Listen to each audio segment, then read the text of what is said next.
Yesterday in Minnesota, 20-year-old Daunte Wright was pulled over for an outstanding warrant. Police tried to arrest him, and he attempted to escape in his car before being shot by police and ultimately dying. Within hours, before anybody could understand the true nature of the case, the facts of what actually happened, see the body cam footage or the dash cam footage, there were riots in the streets, conflicts with police, and destruction of property and businesses. Tons of videos have been circulating on social media of quote-unquote protesters clashing with police, yelling at them, screaming at them, throwing things at them, fighting and engaging with them, and looting businesses from auto parts stores to even a Little Caesars. What's so sad about this is that these supposed protesters are screaming about justice, justice, justice for this man. This is not justice at all. This is lack of personal responsibility, lack of patience, and opportunism. Though it is obviously tragic that another life was unfortunately taken by the police, nobody yet knows the details and information about this case, why or how this happened. The true fact of the matter is that more white people are killed by police in America every year than that of black people. And if you consider the amount of people that are unarmed, the numbers go down into double digits. Sadly, this behavior is caused by a lack of consequences, bad role models, race baiting,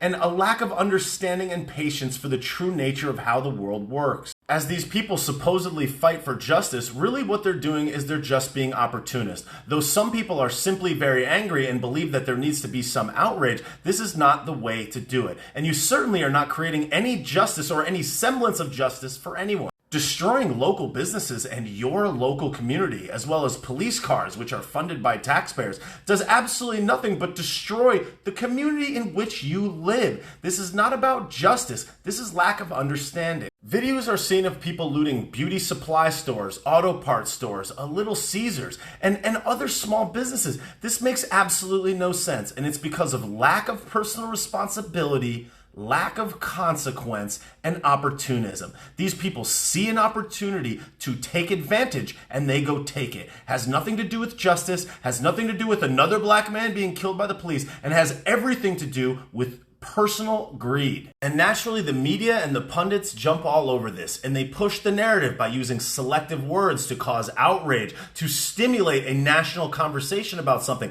But nobody seems to care when two teenage girls killed an Uber Eats driver just a couple of weeks ago. Nobody cares about the real things that are actually super, super unjust. Instead of this one, in hours, they just jump to conclusions and they put all of these sensationalist headlines because it's greed. This type of event, like many others in the last 24 months, are just a clear and obvious indicator that the people at the top, the people that control the narrative, hate us. They hate the truth, they hate America, and they want us to destroy each other from within.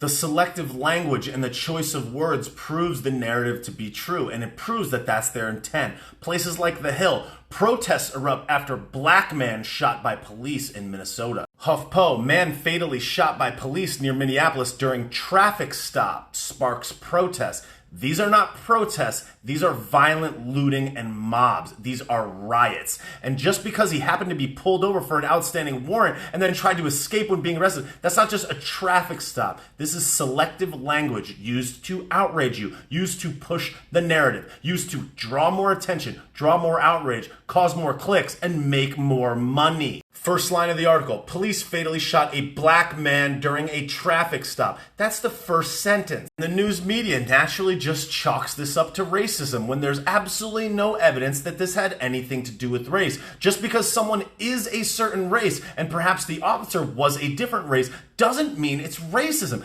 These people are race baiting us. They are destroying our opinion of our fellow human beings by just pushing this narrative, and these people are savage, and our lack of understanding is just destroying humanity. The most impressionable and emotional among us, including our youth, are most at risk of being taken advantage by these tactics.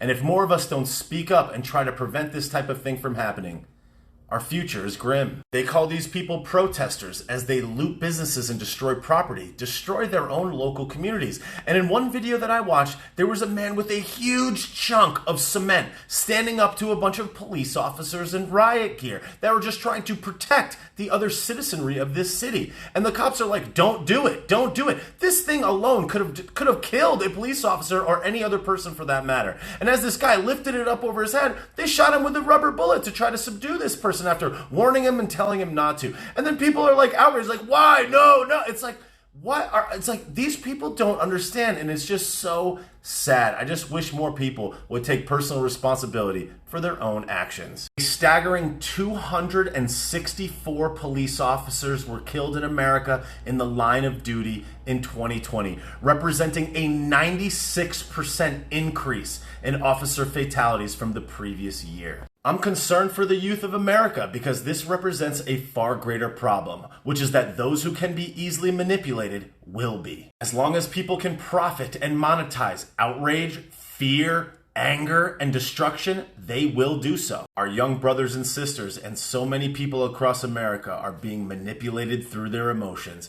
as they supposedly fight for justice and loot small businesses. What they're really doing is shooting themselves in the foot. They're destroying their local communities and making it more expensive and more difficult for them to succeed in it. They're destroying the very country that gives them the freedom to do this. They're destroying America, and they're allowing these outside factors, the media companies, the national discussion, the supposed outrage that supposedly is everywhere and is being dictated by the media and how they control the narrative.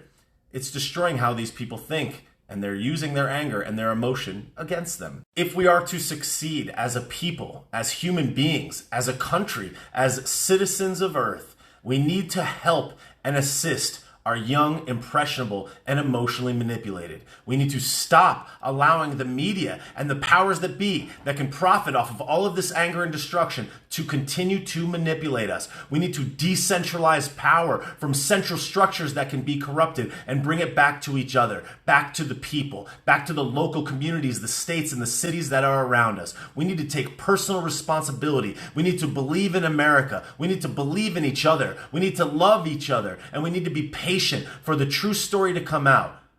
Personal responsibility is how we save America. So instead of being angry at these people that are looting Foot Locker and looting Little Caesars and stomping on police cars and clashing with people that are there to defend and protect all of us, we need to help share knowledge with these people. We need to help guide them and be an example of what they need to look up to in leaders. We need to be leaders, leaders of ourselves, leaders of the way that we think, leaders of the way that we communicate. And we need to take more personal responsibility for spreading the cause of freedom, the cause of liberty, the cause of personal responsibility, truth, honesty, and love for country, as well as love for each other. The war is won and lost in our mind, and if we can simply share that mindset is where all things begin and end. It is the solution to all of our problems. It is the beginning and the end of everything. It is everything. Mindset. Share that message. Focus on your own. Take care of yourself. Take care of the people that are close to you. And slowly but surely, a renewed focus and mindset, a renewed focus and understanding of personal responsibility will solve all of these external problems, because people will start to realize that they're being manipulated, that they are actually in control of what happens, and that they too can control their own future and the future of our great nation, and really the future of the world.